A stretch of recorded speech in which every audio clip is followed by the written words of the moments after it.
Welcome to the Texas Embassy podcast. Tell us about yourself.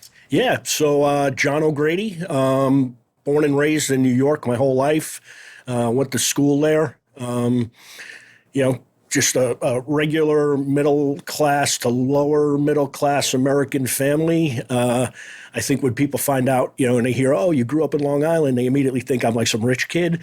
And I never Forget about yeah, it. right. Yeah, I never felt poor growing up, but now I look back and I realize we were at the lower end of that socioeconomic strata in which we were living.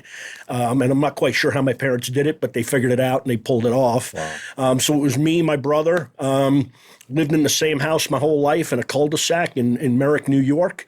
And like I said, went off to college and then joined the Army, 30 years in the Army. Where'd you go to school? For college, yeah. West Point. West Point. Yep. Yeah. I've never heard of that school. Yeah. Somewhere, a little private school up on the Hudson.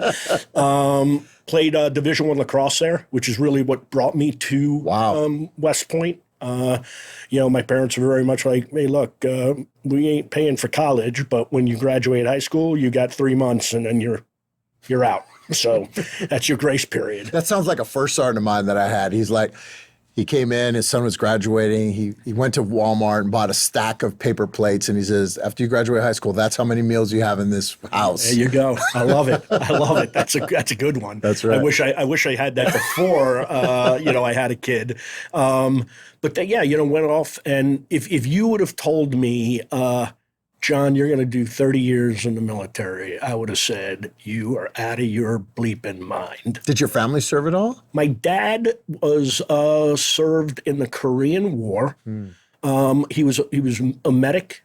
Never left the States. Was in Camp Rucker, Alabama, when it was a camp. Whoa. And then it was a training base, and so he was a medic for the training cycles going through. But other than that, no real military background. When it wasn't football season, my dad and I would watch a lot of war movies when I was a kid, so maybe that had an impact. One of my brother's friends went to West Point, and so I saw him, and I was like, "Oh, well, he comes back, and he still looks and seems kind of normal, like the same guy I remembered. It can't be that bad, right?" And then you get there, and you're like, "Yeah, it is. It's that bad." And you make it through, right? You figure it out. And lacrosse helped in that, too, for sure, having that team. Did you play all 4 years? I did. Wow. Yeah. I made varsity all 4 years. Got it. I played 3. Got it. Yeah. My freshman year, I knew all the other teams' defenses better than I knew our own, right? Because I was doing all that scout team stuff. Right. But yeah, it was a great experience. 30 years later, I'm getting out of the Army, and I'm asking myself, okay, now what am I going to do, right? And that's where I basically started my leadership advisory business. I decided I wanted to do that. I basically said to myself, I could either be a sports coach, I could be like a professor, or I could potentially be like a leadership kind of coach, right? And team sports was always a huge part of my life. Still is really, in many ways. And I landed on doing that. And my goal was really to just help young people and coaches accelerate their leadership journey, right? Through all the experience I had in the military as a Division I athlete, and then, now out in the, corporate private world, right? And doing things. So, I just want to highlight being a collegiate athlete. That is a huge, I don't even know what word I could say. I mean, it's a process, number one. And then being in that environment on top of going to school, and then on top of being there at West Point, holy crap, the things that you learn and you experience in self-reflection and going through those opportunities to learn about yourself and provide the team, it is something that is exceptional, and everyone should go through that process or be appreciative of those that have. Yeah, absolutely. I wasn't afforded to go through that, but my son is, being a military brat, number one, picking a sport and now being here in Texas and going through the recruitment process alone on top of also collegiate, just getting into a school and now you're a part of that. That's exhausting. Yeah. And that's when it just starts. Right. That's the beginning. Yeah, that's just the beginning. Yeah. Yeah. I think unless you know somebody that's gone through that process, that in itself, something should be reflected on and appreciated. Yeah, no, I appreciate that. I mean, you look at the statistics, just Google it or whatever, percentage of athletes, high school that make it into collegiate, D1, D2, D3. And every one of those is less than it's single digits, low single digits. Absolutely. So just that alone. And then, like you said, you get the West Point experience on top of that as well. And I like a lot of things in life, right? Especially, you look back at yourself as a younger man. I wish I would have appreciated it a little bit more in the moment. I think I would have been able to gain more out of it. But hey, look, I'm here, and I've taken a lot of great things from it. Like I said, I wouldn't change a single thing. Do I regret not going to be Gordon Gekko and being greed is good? No, I don't. In fact, I'm glad I didn't. Now I'm trying to catch up to trying to catch up to a lot of people I'm now, having interactions with and friends and different business ventures, et cetera. And I'm looking at these guys and I'm like, man, I wonder, would I even be kind of like you if I had been doing this for 30 years versus doing something else for 30 years? So I do wonder about that a lot. I think you have perspective, right? Yeah. Of what we've experienced in the military. I think you would have been better at it. Maybe. Yeah. Just having that experience and now going into that world. Yep. That's what's really neat about the military is you don't have to do it for 23 years like we have long term. Right. So you have those kind of opportunities to take from experiences that you had in the military. You bet. Can we go back into your military and Sure. life? And so where did you start in the military? Yeah. West Point, and then, really the prep school, then West Point, and then graduated. I was commissioned a field artillery officer, went to Germany for my first lucky. assignment. Yeah. Yeah. It really was, right? And then it ended up being on and off over those 30 years, 13 to 14 were in Germany at one point or another. Wow. For whatever reason, it's just like I kept cycling back there. And I consider myself very fortunate and blessed for that. Expectancy, right? So you kind of understand. I got directions, beers, yes, no, thank you, toilet, right? Some hop on Hoff stuff, which is the train for those of you who don't know.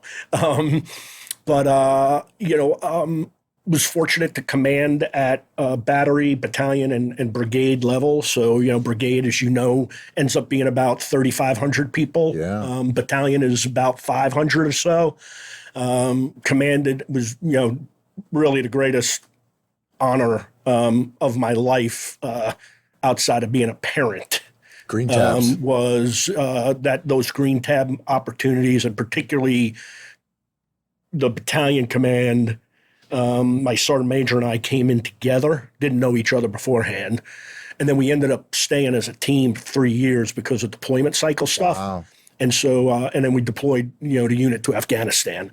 And that was, by far. That continuity. Yeah. That's great. And, you know it too. It takes a little while, right, for the culture to change, to get some things in place.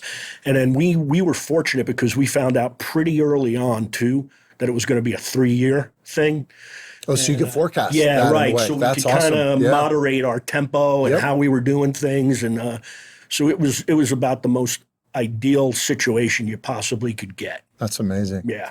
And your family, right? Your family was with there. So it's not just you, the team, but it's also the family that's experiencing this You bet. as well. You bet. We had a major here that just got promoted, and he was like, I don't know if I want to do some big. I was like, well, it's not for you.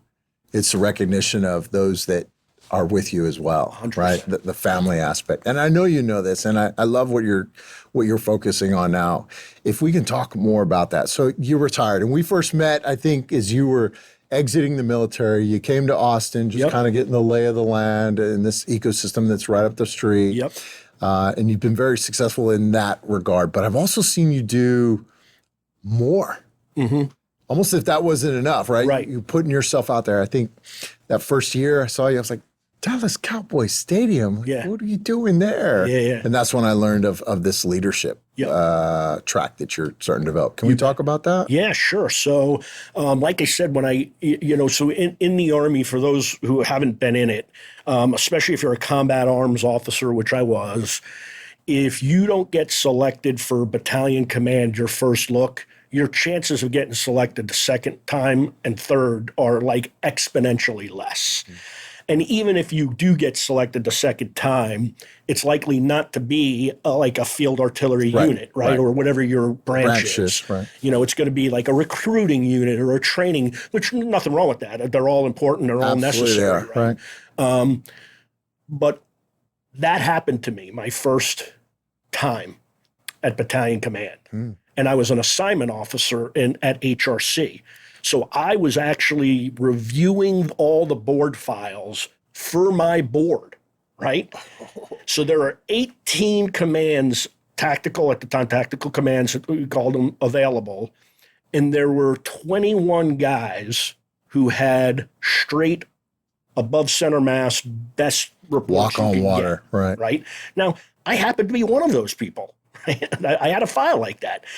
But I'm now looking at this and I'm going, holy cow. Like, I always knew it was hard, but I didn't know it was that. Like, what? Even to be an HRC rep, like you got to be at the top tier. They don't send those guys. And then that year, 5 guys get selected below the zone. So 5 more people come into this pool. So of 18 commands, when the line was drawn, I was number 21. Didn't get it the first time. So right then was a wake-up moment, like, come to Jesus, like, hey, pal, at some point this is going to end. Probably a lot sooner than you had anticipated, too, right? And I really started thinking about, okay, how did I get here? Right. Because I was supposed to be Gordon Gekko. Right. I was going to go to West Point, do my minimum amount of time, get out, and go to Wall Street and make a ton of money. And here I am 20 years later, and I'm not selected for battalion command, and I don't know if I'm going to ever get selected for battalion command. Now, that all worked out. I got selected, and then the same thing happened at brigade level command. I didn't make it, and then I got picked up off the alternate list, and I commanded the 1st Vardy that was reintroduced into the formation in Fort Stewart, Georgia. All of that, though, caused me to really start. It was a blessing because it caused me to really do some soul searching before I really had to do soul searching. Right. A lot of us in the military wait until you're out or right before you're getting out, right? So now I had this buffer. And so that's when I landed on what is it that caused me to stay in the Army? Like, how did I end up here? How did I not go make jillions of dollars? And what I realized was the Army provided me a vehicle for my passion, which was team sports.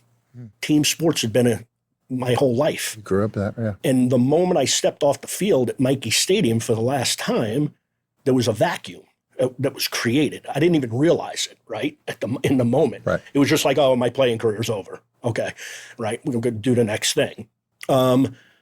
And then as I started looking back at my military career, well, I'm a platoon leader. I'm on a team. Company command, battery commander, I'm on a team, right? It's all about perseverance. It's about setting goals. It's about overcoming setbacks. It's about reaching objectives. It's about something bigger than oneself, right? All the things that I loved about sports, I was able to experience inside the military. And that ultimately is what kept me. And so that's when I really was splitting this all out. And I said, I want to do something that's very directly involved with sports. And that's where I said, I'm going to be a leadership advisor to sports teams, high school, college, professional. Got involved with an organization called Soldiers to Sidelines, a nonprofit, which I'm very passionate about, and still do work with that great organization. And they were ones who actually helped make initial connections. And so before I ever got out of the Army, I was working with Wagner Football College in Staten Island. Wow. And then I got a call when I was, and I said to myself, okay, I'm going to take some leave I'm going to go in bed with their summer camp. So I was like, I want to experience Absorb the thing, it 100%, right? So I'm living in the dorms where the players are living, right? I'm getting up at 5. I'm meeting the early coaches meetings. I'm going through, staying late, doing that stuff. And while I'm there, I get a call from Harrison Bernstein, who's the founder of Soldiers to the Sidelines. And he goes, hey, OG, I need you up in Florham Park tomorrow morning. I go, what? He goes, yeah, I've been talking to Greg Williams, and come on up. He wants to meet you. So I called the Wagner coach. I said, hey, coach, I got a thing. He's like, yeah, absolutely, OG. And so I went up there, and I spent 2 weeks inside the New York Jets, working with Greg Williams on the defensive side of the football. So you get Wagner College. Now I got the New York Jets as my first 2 gigs, and that really propelled things. And then Rona hit about, a year and a half later, right as I was getting out of the Army. And so that caused the whole, now I'm getting calls from coaches, GW's calling me. He's like, we're trying to figure out how to get coaches and players in the building. Like we can't get you in, man. Georgetown University, I was working with them. They're like, season's canceled. Like, forget about, anything else. So all of them were like, hey, we want to pay you out. And I said, no, just pay me up to whatever we've done and just kind of remember me, right? And, that's just the right way to do it. But in that moment, that's what caused me to flip to corporate America. So then I started doing advising for corporate America. People were talking about distributed leadership, right? And how do we do that? All my people are at home. Like, I don't see them every day, And I'm like, well, I deployed 500 people to Afghanistan. And then once we got there, we realized, we probably need to break out into about 500-person teams. And so we're in a battle space about the size of Rhode Island, roughly, and we're scattered, right? So I'm like, I think maybe I know a little something about distributed leadership, good and bad, right? Because I made mistakes, don't get me wrong, Absolutely. right? And my passion really is to help people navigate a lot of those things so they don't have to make those mistakes, so they can accelerate their leadership journey, and more importantly, so that they are better leaders who have a better impact and imprint on the people that they're leading, right? That's really a real kind of passion comes for me, and seeing that happen is just really very rewarding. Now, I still love the sports part of it. Like if push comes to shove, that's where I'd go. That's an added value, right? But leadership at the end of the day is leadership, and what I mean by that is that the principles are generally transferable and transmutable. It's the context and how you exercise those principles that ends up getting nuanced and is different, right? But to be an effective leader in the military versus the civilian world, I fundamentally don't believe those are as different as people might think they are.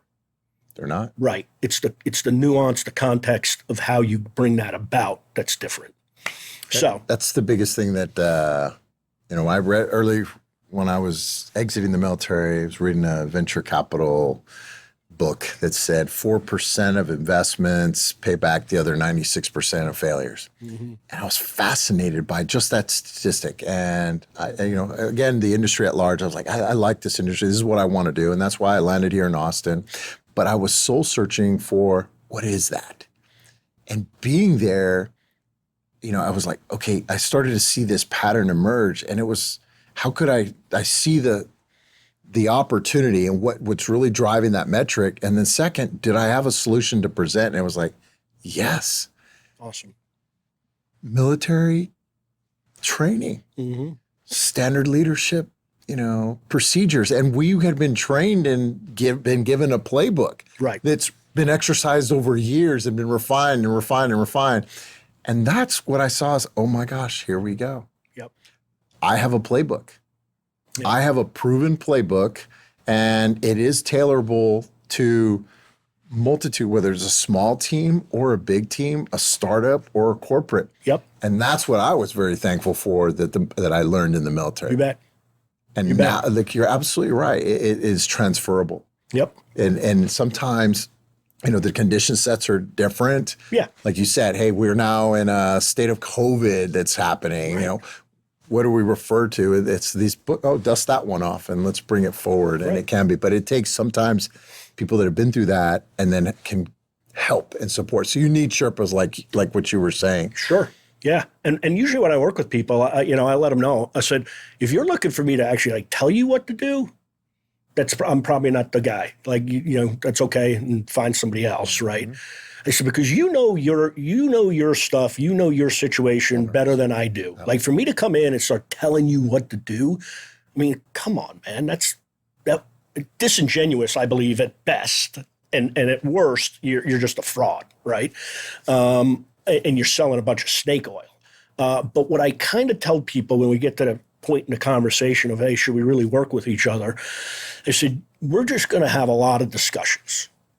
And think of us sitting in a dark room.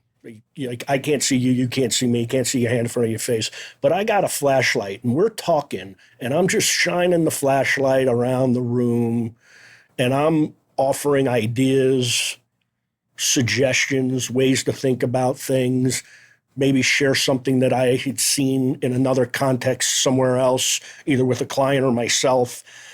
And all of a sudden, in that conversation, I guarantee something's going to pop. And again, this flashlight is me and us having this conversation, and we're kind of seeing the conversation unfold. And then all of a sudden, you're going to go, whoa, wait a minute, go back a little bit. And I'm just going to move that flashlight, and you're going to stop right there. And you're going to see the thing that unlocks your leadership potential. That's the moment, right?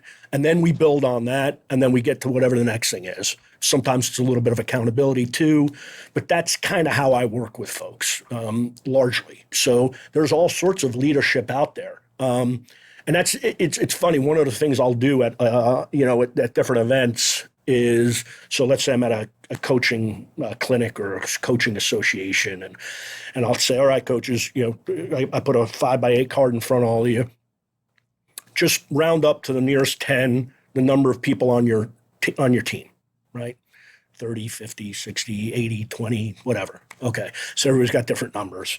I said, now, underneath that number, just draw a line under that and then write the number of leaders you have on that team. And it usually ends up being around 10%-ish. Is that their interpretation of what they think a leader is? Is that kind of essentially right? Because that's all I'm giving them. Like right. I'm not telling them. I'm not giving them a word picture. Sure. It's just, who do you think your leaders are? Right. And it usually ends up being about 10%. And then I let them know that they're all wrong. Okay, because the numerator and denominator are the same. You got 60 people on your team. You have 60 leaders. The real question is, what type of leaders? And then I draw like a little quad chart, right? A little north, south, east, west axis.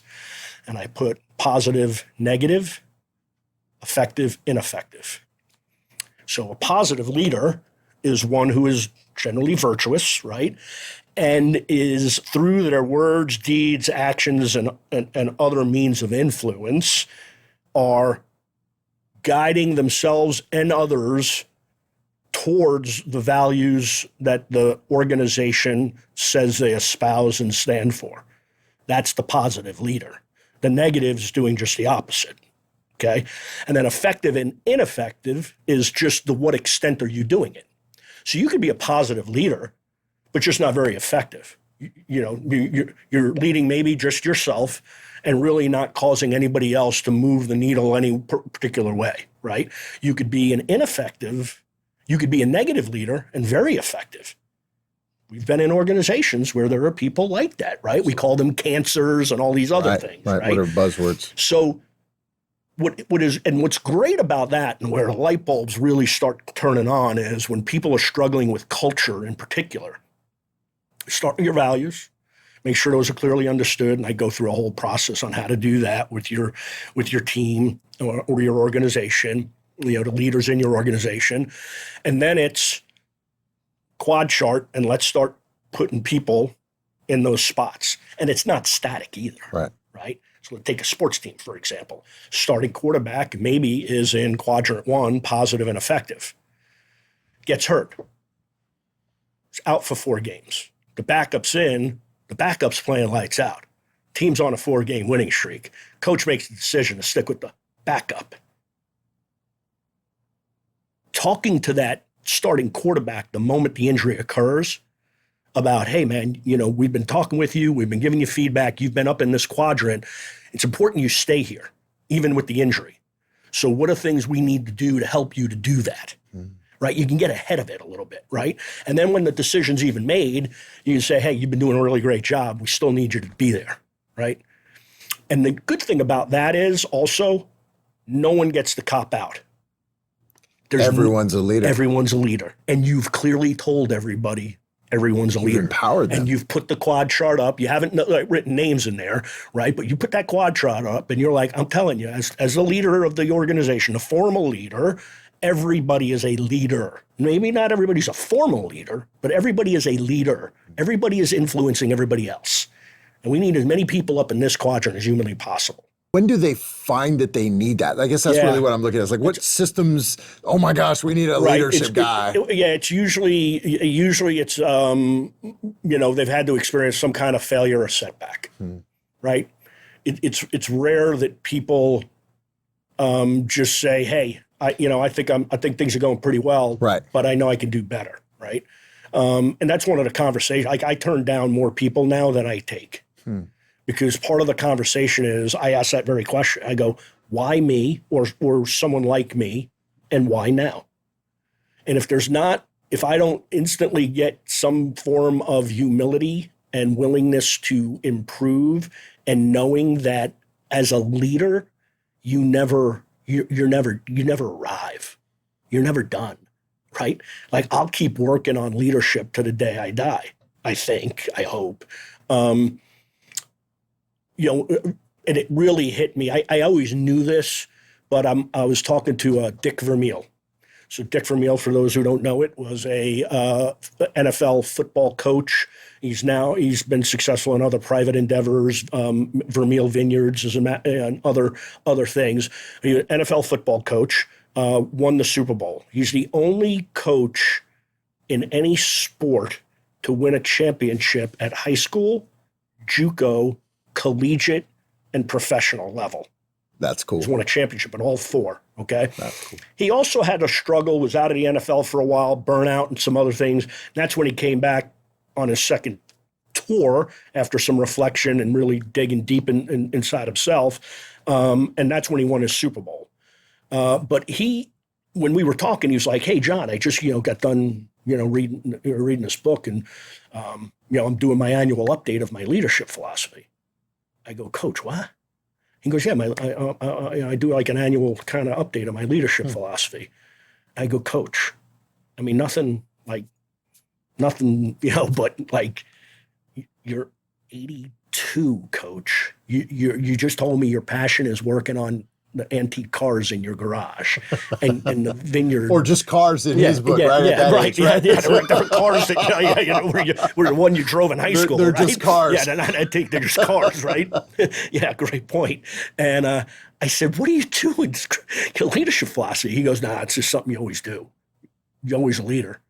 He goes, I still lead my family. I still got to lead myself. I work, at the vineyard. He goes, now it's pretty much just my name on the bottle, but I'm still affiliated with it. I still do things with them. I'm active. And that was like, you know what? If this guy, the only person to reach championship level, right, accomplished as he is, 80 whatever, and he still updates his leadership philosophy. So if you're a leader out there and you think you've got it figured out, or you think you've arrived, you need to talk to Dick Vermeil. It would be what I would tell you, and take a little bit of Dick Vermeil's soup. You, right? Or me. Yeah, I think that because you can always get better. If I'm a coach, I would see this as a necessity to, before the season starts, we have to put not contingencies in place, because you practice and practice and practice, but there may be a star athlete that does get hurt. And what did they represent on the leadership quadrant, like you were talking about, and making sure that the whole entire team knows that they're a leader, right? And the void of that, you have to take care of that soldier that took a knee, right? That leader that took a knee, that they're not just out, that they have to get them back in the fight, right? That's exactly right. Be sure they're still contributing. And having that balance. Yep.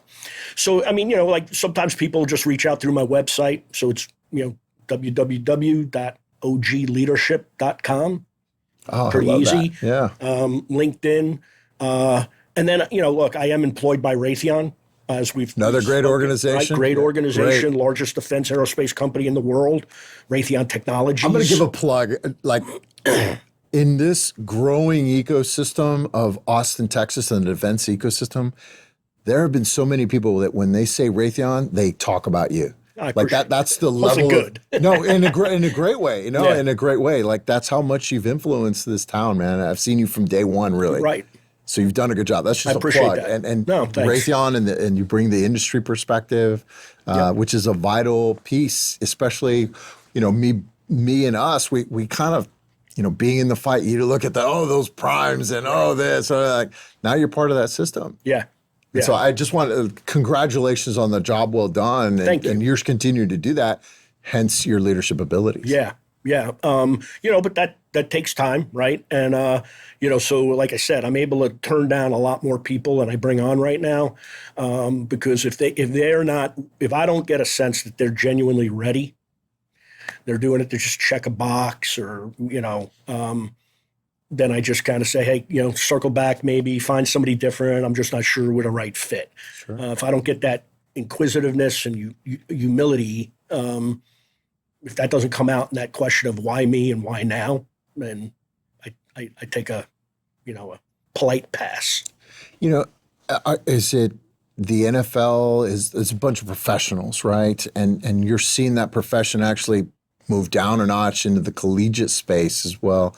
And then now I'm even seeing it at the high school level. Like my son is a rising junior wide receiver for the team. And these practices are needed even at that level because there's a direct pathway to the NFL. So which do you find to be more gratifying? At the high school level, typically, and even at the collegiate level, it's not the person, the kid, paying for it, right?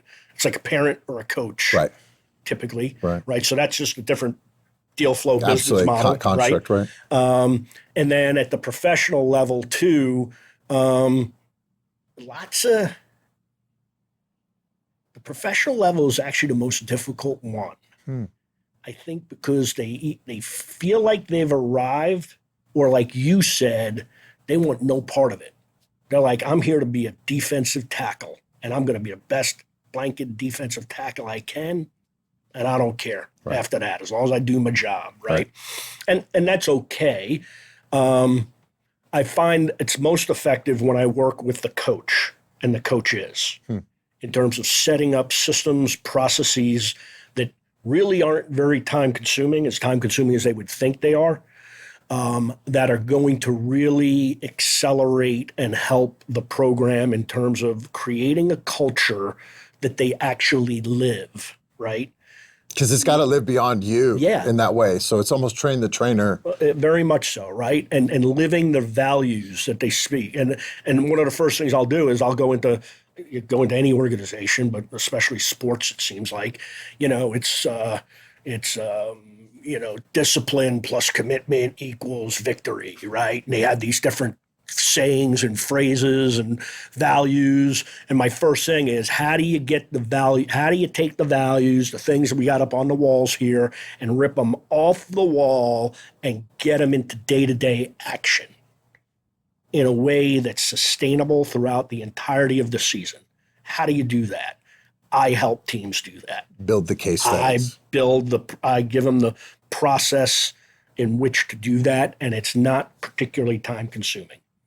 So we talk about the sports. How have you seen, being here in this new emerging defense ecosystem in Austin, have you seen gaps or have you instilled those kind of methodologies in who you've met, whether they be a startup, a venture capitalist? I'm interested beyond that.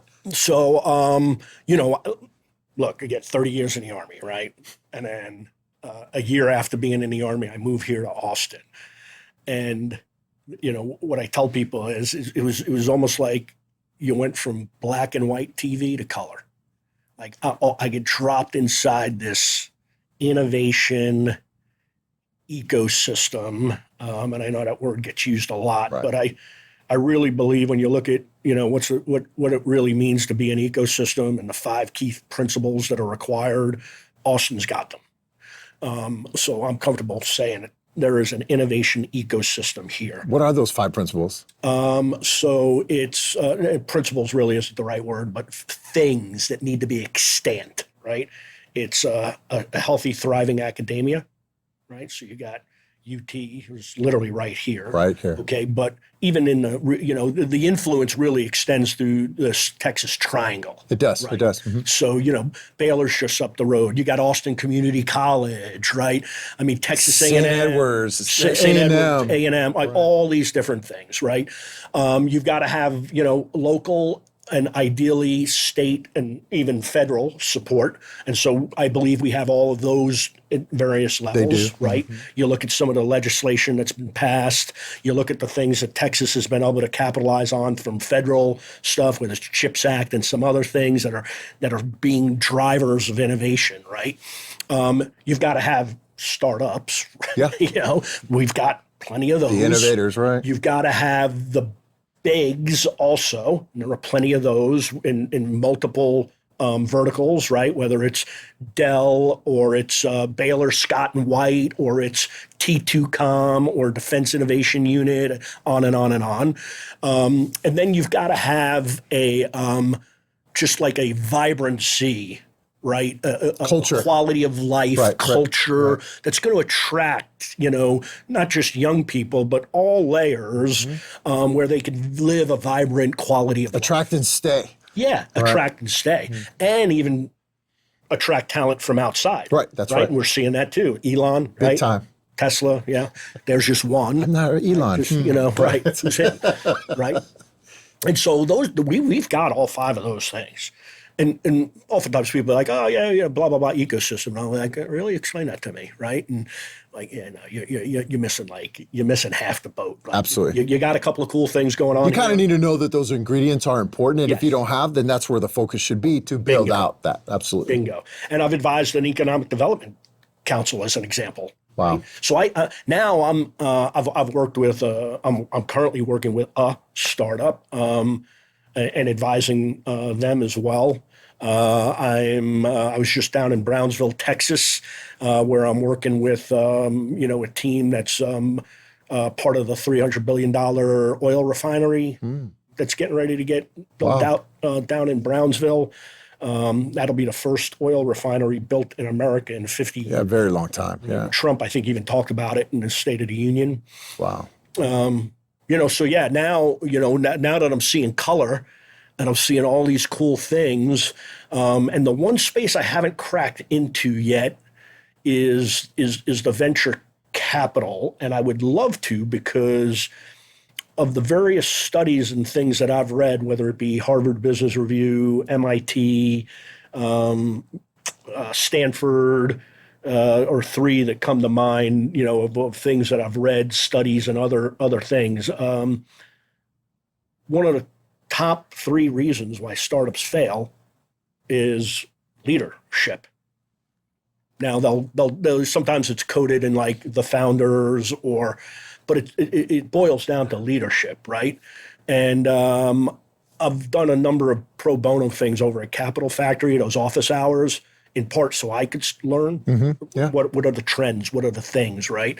And one of the things I found is many of the startups, they're so focused on all the doomsday, right? Like the cash burnout and, get the next, right? And they're focused on like what seems to be a lot of negative. You and I both know, though, again, going back to some of the military, is you need to plan for success as much as you plan for failure. So, like, look, man, when you, your partner, and the one other person you got working for you, when this thing starts to take off a little bit and you get your first, pre-seed round of money, and you hire another 10 people, and then you go your Series A and you hire another 10 people, and they're maybe not all now here, things just don't, leadership no longer is like, hey guys, you know what we're doing? I know what we said last night, but guess what we're doing? We're now doing this. And everybody goes, oh, okay, and does it, right? You gotta grow as a leader with the organization. And that's where I see a lot of the failures start coming in, frankly.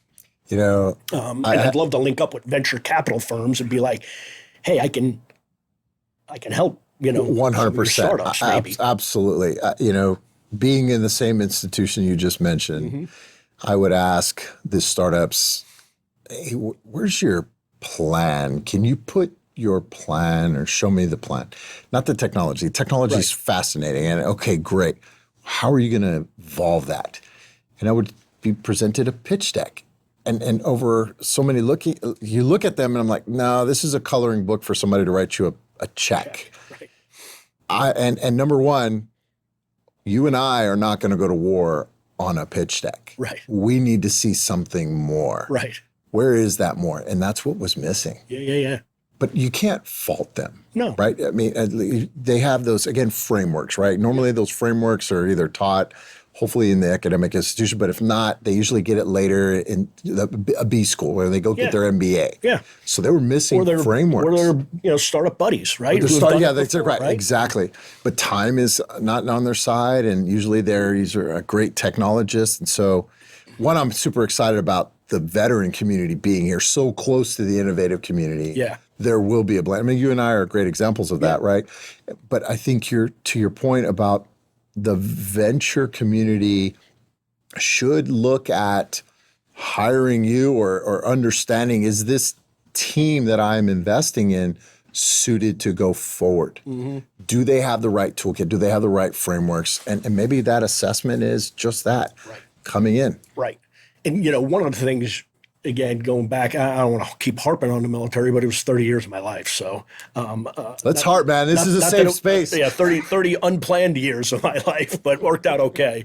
You get, at some point, you realize you need to get very good at assessing people, and pretty quickly, because, and especially if, again, you're a leader and you're getting to make leadership decisions about who's going to become the platoon leader, who's going to become the battery commander, who's going to be the next S3, etc., who are going to be the people in formal leadership roles in your organization, because you literally never know when you're going to go, right? You think you know, but more times than not, you don't know. And so if you're not good at quickly assessing, you could be just bumbling along with poor leaders in different spots, and that's going to cost lives, right? And you can't afford to have that happen. One of your sacred responsibilities as a leader is that sacred trust you have with the American people that you're going to do everything you can to take care of the sons and daughters that they've given to you. And so that's, as I was reflecting over my career, I didn't even realize it, but I was like, man, I am getting really good. When I started looking back, I was like, I got really good at pretty quickly assessing people as in terms of what type of leader they were.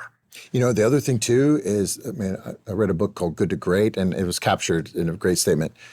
Everyone's getting on this bus, and you need to pick their strengths and where they should be sitting. So to your point, assessing very quickly, not everybody is going to rise to that level, but it is a team effort, and you want to draw upon those strengths immediately and know where they need to be either fostered, fine-tuned, or interchanged in some way, because we didn't have that luxury of picking the unit that you were a part of. Right. But you kind of had to assess that. I think that's one of the things that I love about it. And to your point also about being replaceable. I have a phenomenal partner. I call her my business partner. And she looks at me funny when I say, if I die tomorrow, this is what we need to be able to do. And it's kind of scary, but die or take a knee or something could change. Sure. The mission still needs to go forward. Yep. Absolutely. Yeah. And I think that's a practice that others should be thinking about, is like the contingencies. I don't know if, in the leadership fundamentals, is there leaders that you have seen that you've applied to these practices that you've had? Like, is there somebody that just stands out for you?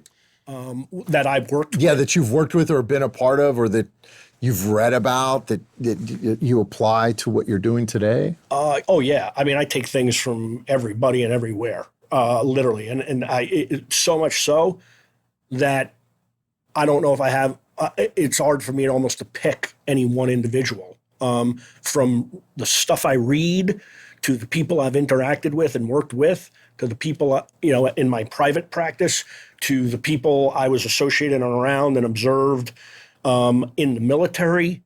I mean, holy cow, it's got to be thousands of people. And that's one of the things I implore people who are leaders and want to be better formal leaders. I said, the one thing you absolutely can do is multiply your experience. And the way you do that is by absorbing from others. Watch a movie, read the different books, right, about different leaders. Take advantage of an experiential leadership event. I run those as well. And they're phenomenal because they get people out of their offices and comfort zone to an extent. And you go, let's go talk about San Jacinto and the battle, right? Or let's go to Gettysburg, or let's go to Normandy. And I brought people to Normandy too. And it's just phenomenal. But if you're just going to rely solely on your experience, you are bound to fail. You are going to fail and fail often. You answered that. I was watching a public radio at PBS yesterday. It was Admiral McCraven was being interviewed, and they asked him the same question, like, what leaders did you? He said it. He answered it the same way. Everyone. Yeah. Everyone inspired me. Everyone, all my soldiers, everyone that I experienced throughout his military career. The same with you. Like, you learn from everyone. Yep. And it was interesting. I took again command of the battalion. And I kept hearing this phrase, justa. Justa? Justa. Like just, J-U-S-T, space, justa. Sir, he's just a private. Don't listen to him, right? Sir, he's just a sergeant. Don't listen to him. Sir, he's just a lieutenant. Don't listen to him, right? Justa. It was really starting to, gnaw at me. And that's where I started getting to this, like, everybody's a leader thing, and really refining that idea. And the other thing I did was I took the aerial shot. Had an aerial shot, I didn't take it, but I found an aerial shot of the Normandy American Cemetery in Normandy, and then at one of my it was command and staff. Because I told Sergeant Major, I said, I hear it again, I'm going to lose it. I'm going to kill somebody, Sergeant Major, right? I said, I need something impactful because people aren't getting the message.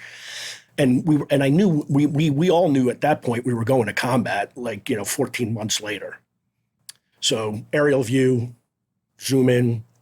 Then the final shot is down the row of crosses and the Star of David, right? There's 5 or 6 you can actually see and read.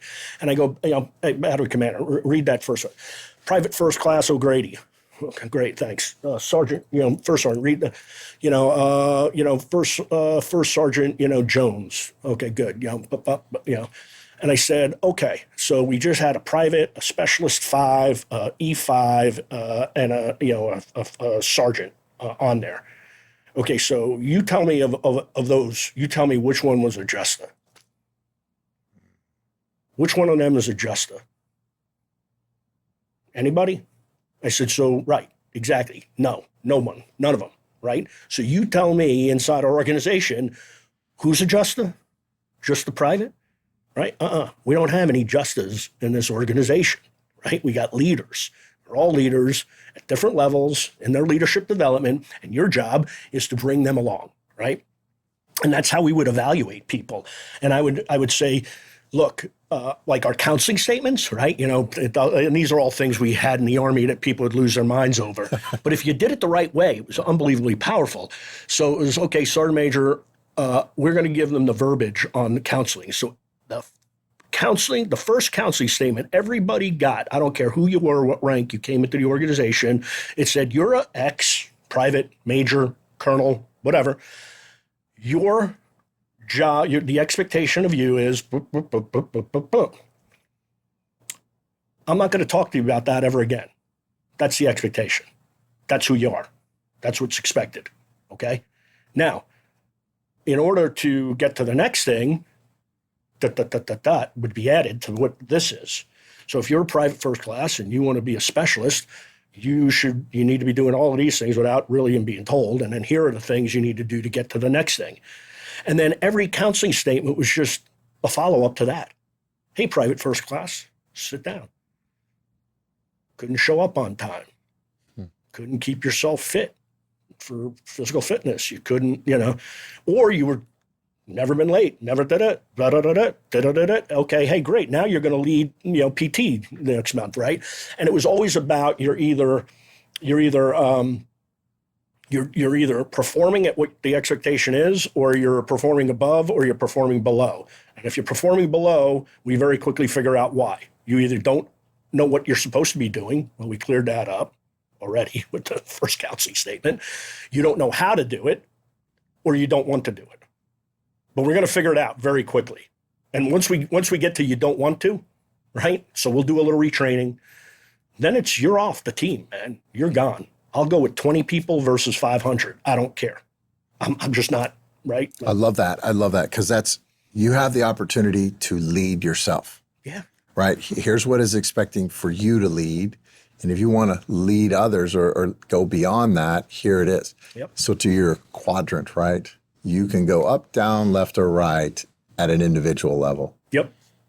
That's great. Yeah. So. And again, those are practices that we had in the military, and you could lean into them that they were there, or you can just check the block. Exactly. And I think that's, again, some of these organizations don't have those things, or it's subscribed.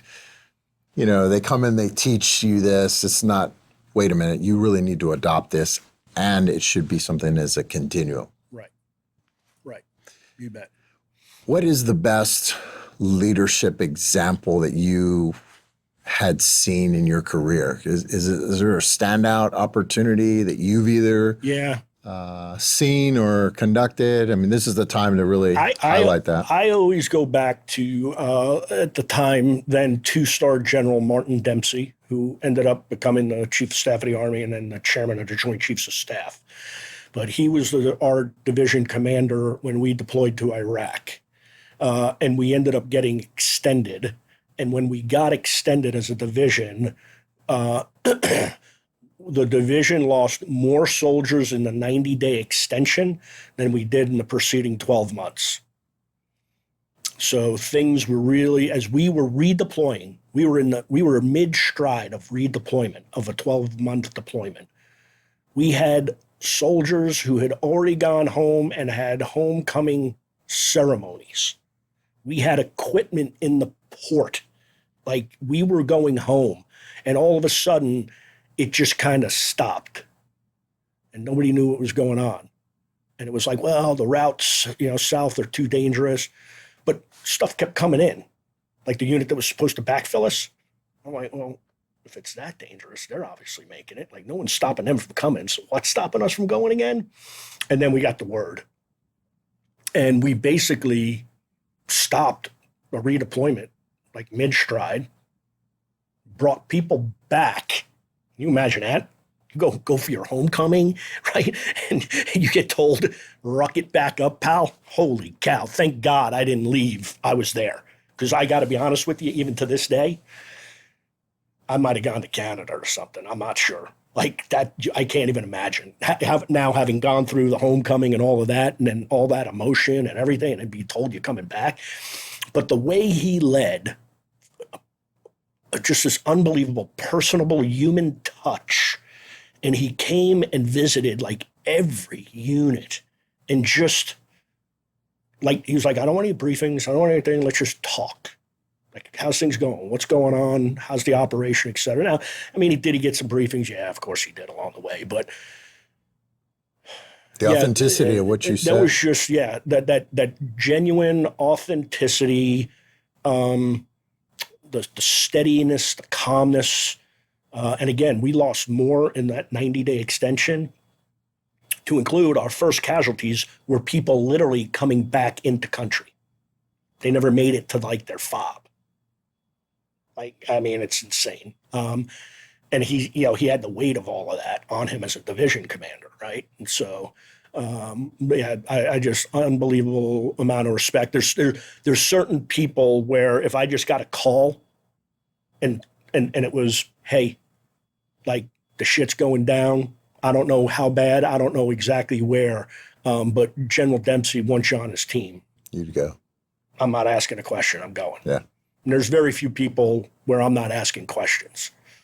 It's like, okay, where again? Yeah, I'm on my way. How bad is it? Right. Right? No, but him, I'm like, yep, rucking it up. Let's go. Whatever it is. It could be civilian. It could be military. I don't care. Whatever it is. Yeah, I'm in. I know I've had some leaders just like that. Very, very thankful for his leadership during that period of time. Is there any book on leadership that you absolutely would recommend or that inspired you? It's not so much a leadership book as it's a human book, like the deep innerness of our humanity. And it's Viktor Frankl's A Man's Search for Meaning. So Viktor, Viktor, Frankl, Frankl, Viktor Frankl, A Man's Search for Meaning. He was a Holocaust survivor at the end of the day. But he talks about that experience. He talks about the desperation that he saw there. He talks about what he believes allowed him to survive, what he believed allowed others to survive, and others maybe not so much survive. And then, certain instances, there was nothing, it didn't matter what you did or who you were. There were plenty of people who just died, period. And then what he ended up doing as he went forward in his life. And I go back and I read that book, I would say about once a year. As you're refining your leadership. Yeah, right. There's stuff that I pull out of it. There's another one which is really interesting. So if you're in the military and you're listening to this in particular, it was Once an Eagle, right? And it's a big, thick one. It's a thick one. It's about yay thick. And it's got two main officers in there. And one is like, and I haven't read it in the longest time, but one is kind of viewed as the the guy, he's plugged into the bureaucracy, he's a yes man. Right. And the other was a little bit more of a rogue and kind of went against the system, but both ended up being very successful. And I read it. It was given to me as a lieutenant as part of a leadership development thing. And then the officer who had given it to us said, okay, when you get promoted to captain, major, lieutenant colonel, and if you're, if you have something, whatever.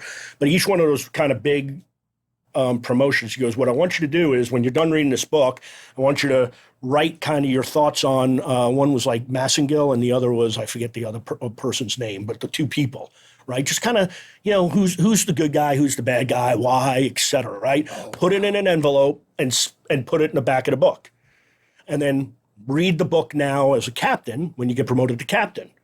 Do the same thing, open the envelope, compare, seal them both back up.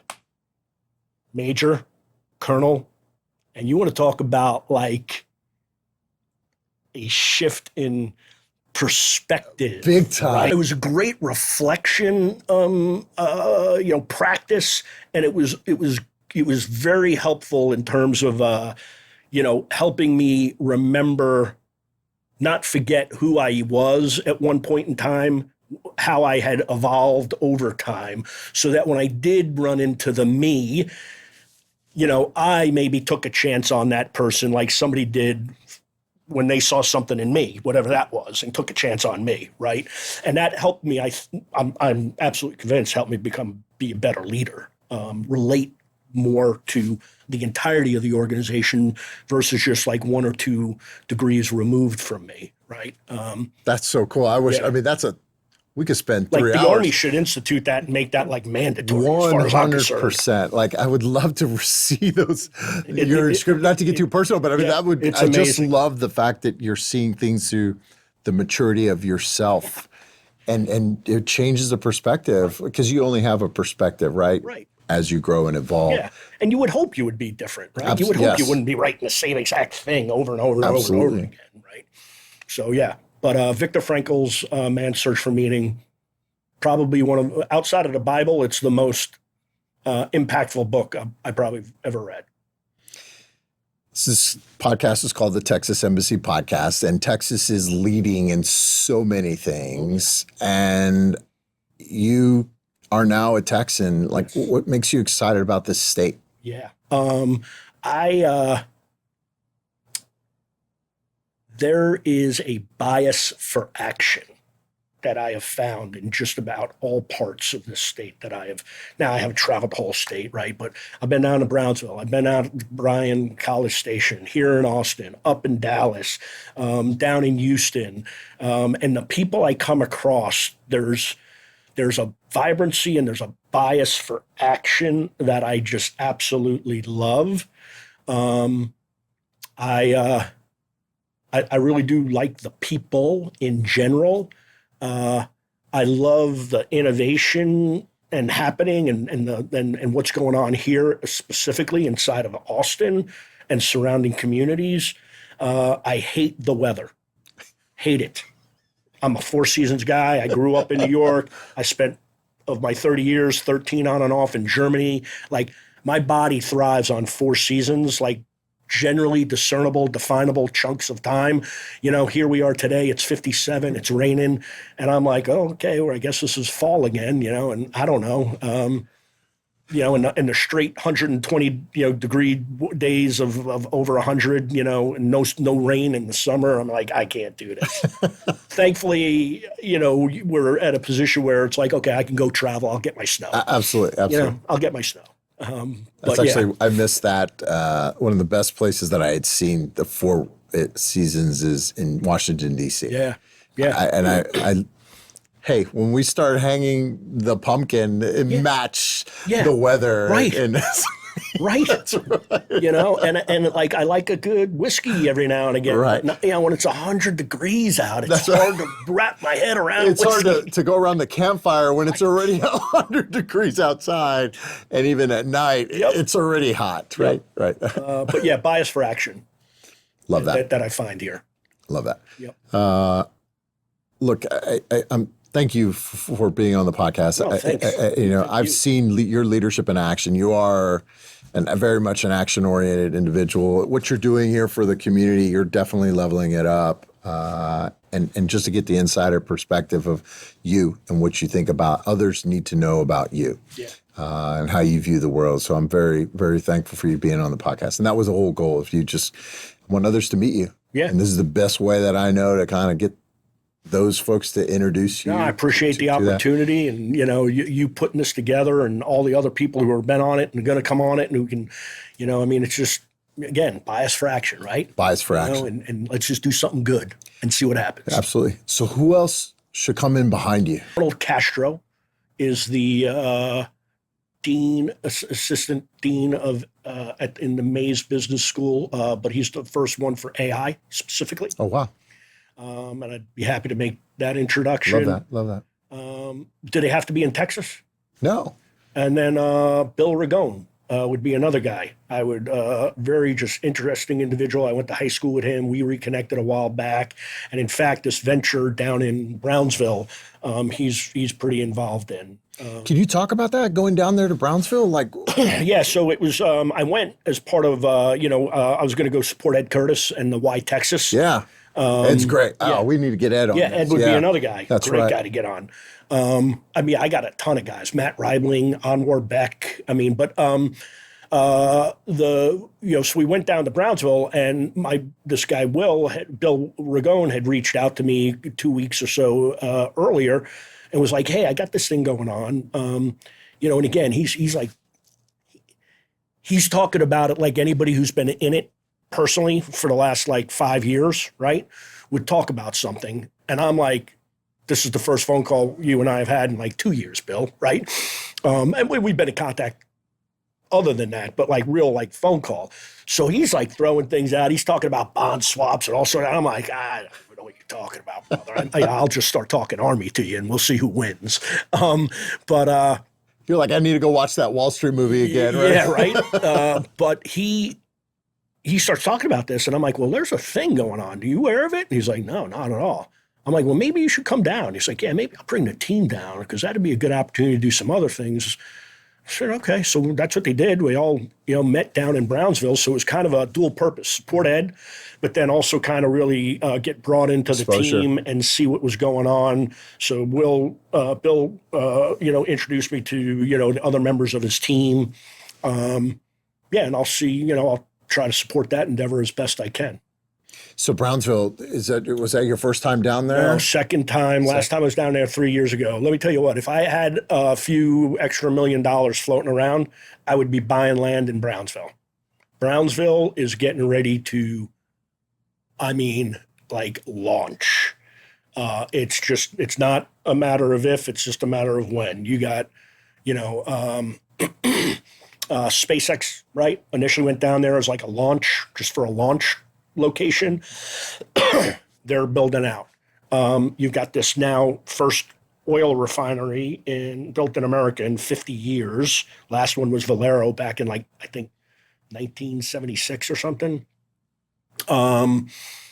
That's going to be huge. That's like a $300 billion capital project, right? From dredging the port, expanding the port, the modular holding tanks, all the things that you can imagine. And then, they've got the airport that they're expanding there. They've got 2 land bridges into Mexico, which is, I believe, still our largest trading partner. I could be wrong, but it's definitely in the top 4 or 5. Absolutely. They've got rail infrastructure. They've got the water. They've got the air. They're going to have space. And then the highways, there's at least 4, 3.5, and a 4th one's being expanded on with federal and state funds in and out of there. I mean, it's like geographically and the vision that they have, it is amazing. And there's a workforce down there thirsty and ready, right? And anytime I've been down there, which has only been twice, I've been impressed with the leadership of the local community, local academia, and others who are all kind of seem to be moving in the same direction on this vision that they've got. Building an ecosystem, like you said, the ingredients are there. It's going to be interesting.